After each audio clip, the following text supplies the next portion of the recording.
So the first one, because obviously we started with the fireman carry, first one is going to be fireman carry defense. He obviously going to go for this leg, isn't it? Because this is the one that's going to grab, he's going to take me down. So the easiest way to defend this, and the most natural reaction will be to kick this leg back, and this is what most people do, right? So most of the time they're going to do this, and they're going to push here. But this is not over for Radu, because Radu is going to pop his hand up and just tip me this way. There you go.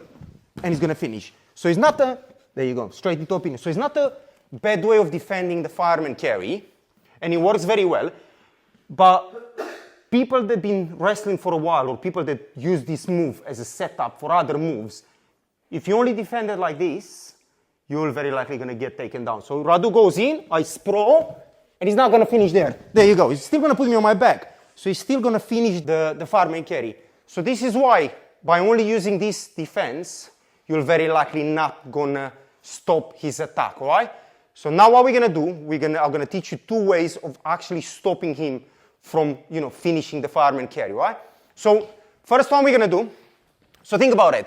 So if Radu goes in and he bends me down, here, I'm done. He's going to take me down. From here, he just needs to pull on my arm, over, and I'm done, all right? So he's going to take me down. So what I need to do, I need to stop him. I need to break his attack. So when he comes in here, I need to do this, right? I need to stop. I need to lift him up and stop his attack, right?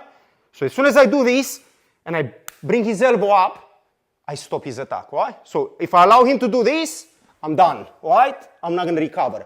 So when Radu goes in, first thing I do, he steps, I lock, right? As soon as I lock, here, we're going to do what we done last week, lateral drop, right? So literally I'm just going to do this.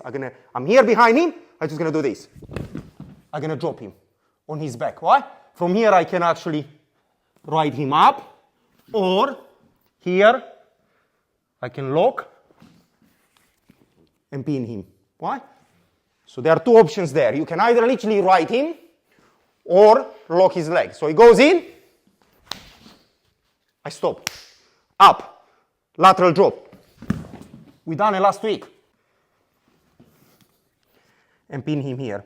Why? I can come around, cross facing down the floor. So one more time. This is the first option we're going to do. So he comes in, lock, up. I need to lift him up. Why? I can't allow him to bend me. If you can bend me, I'm going to go flying, right? So I can't allow him to bend me. So he goes in, lock, right? Coming up. I can't allow him to put his knee down. Lateral drop. Why? As I said, lock, cross face, pin, or lock, just come in and on top. Why? For the pin. So you have two options to pin there. So now what we need to do, we need to, as they come in, why?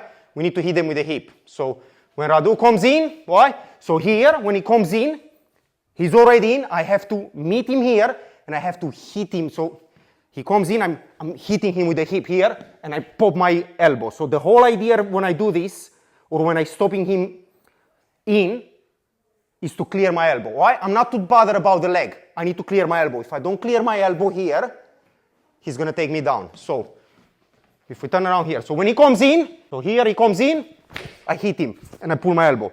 Now when you pull your elbow, if you just try and pull out like this, it's very likely not going to work. And the reason it's not going to work, because you remember when we grab here, he has two bones. If my hand sits like this, like a C grip, it's tight on the bones, right? What you need to do, when you pull the arm, you have to turn it down a bit. So I can turn the bones inside his grip and pull out, right? Like you would do when they have a wrist grip, isn't it? If you grab a wrist grip, I'm turning in and I'm breaking it, right? If he holds on it and I pull, it's never going to work. I need to turn and break the grip, right? So I turn and break the grip. It's the same with this one. So when he comes in, here, as I said, I'm hitting him, and now I'm turning, and I'm pulling hard on this, so I'm clearing the elbow. Sprawl on him, turn to the back.